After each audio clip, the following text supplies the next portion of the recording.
আলাইকুম সুপ্রিয় দর্শক, আপনাদের ভালোবাসায় আসলাম এক সুন্দরী আপুর কাছে। আমরা শুনবো তার জীবন কাহিনী। আসসালামু আলাইকুম। ওয়ালাইকুম আসসালাম। আপু কেমন আছেন? আলহামদুলিল্লাহ ভালো। আপু আপনার নামটা কি? সোনিয়া। কোন ডিস্ট্রিক্ট? নওগাঁ। নওগাঁ। আপনার পরিবারে কে কে আছে? আমার পরিবারে আমার আম্মু আছে, বাবা নাই। আপনার বাবাটা কি হয়েছে, মারা গেছে? জি। ও আচ্ছা, তাহলে আপনাদের পরিবারটা এখন কিভাবে চলতেছে? এই যে আম্মু কাজ করে বাসা বাড়িতে, ওই টাকা দিয়েই চলে। ও আচ্ছা, তো আপনি কোনো কাজ করেন না? সেলিং মেশিন টেশিনের কাজ শেখেন নাই? না। ও, কাজ শেখেন নাই না? তো যাই হোক, তাহলে তো আপনাদের পরিবারটা অনেক কষ্টে চলে। জি। ও আচ্ছা, বুঝতে পারছি। তো মূলত আমাদের এই ক্যামেরার সামনে কেন আসছেন? আসছি, আমার একজন ভালো জীবন সঙ্গী লাগবে।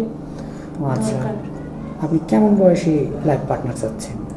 এই যেরকম 30-35 এরকম হলে হবে।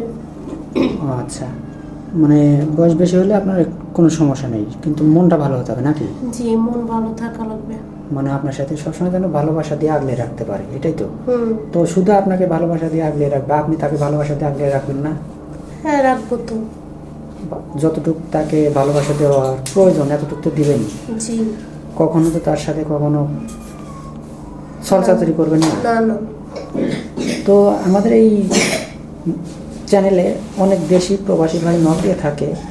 তো আপনার কোনো প্রবাসী ভাই যদি বিয়ে শাদী করে প্রবাসে নিয়ে যেতে চায়, তা আপনি কি প্রবাসে যেতে রাজি আছেন? হ্যাঁ, অবশ্যই চলে যাব। যাবেন না? জি। যদি দেশে রেখে যায়, তো আবার তো আপনি অন্য ছেলের হাত ধরে কোথাও আবার পরকে করে চলে যাবেন না? না, কোথায় যাব? নিজের হাজবেন্ডের সাথে বিয়ে হলে আমার হাজবেন্ডের সাথেই থাকার চেষ্টা করব। না, অনেকেই আছে যে স্বামী আমার অনেক দূরে থাকে, দেখা যায় যে 5টা বা 3টা ছেলের সাথে কথা বলে, বললে লাস্টে একটা ছেলের সাথে হাত ধরে চলে যায়, স্বামীর টাকা পয়সা অর্থ সম্পদ চুরি করে নিয়ে আত্মসাৎ করে নিয়ে চলে যায়। আছে, অনেক মেয়েরাও আছে এরকম, ছেলেরাও আছে এরকম, কিন্তু আমি ওরকম না। সেটাই, অনেক সুন্দর কথা বলছেন। তো যদি আপনার কোনো প্রবাসী ভাই, আপনার কি ফোন আছে? না ভাই, আমি ফোন ইউজ করি না। ফোন নেই না? তো যদি কোনো প্রবাসী ভাই আপনাকে একটা ফোনের ব্যবস্থা করে দেয়, তাহলে কি আবার 2-1 দিন কথা বলার পরে আবার তো ব্লক করে দিবেন না? না, আমি ব্লক করবো কেন? যে আমার মোবাইল কেনার টাকা দিবে, তার সাথে তো আমি কথা বলবো। যে ঠিক আছে, এটা অনেকেই বলে যে ভাই আমাদের এখান থেকে মেয়ের নাম সাথে যোগাযোগ করে একটা ফোনের ব্যবস্থা করে দেওয়ার পরে আর কথা বলে না, ব্লক করে রাখে। এরকম করলে কিন্তু আইনগত যে ব্যবস্থা সেটা কিন্তু আপনার উপর গ্রহণ করা হবে। এটা তো জানেন নাকি? হাতের 5টা আঙ্গুল এক সমান না, সবাই এক হতে পারে না।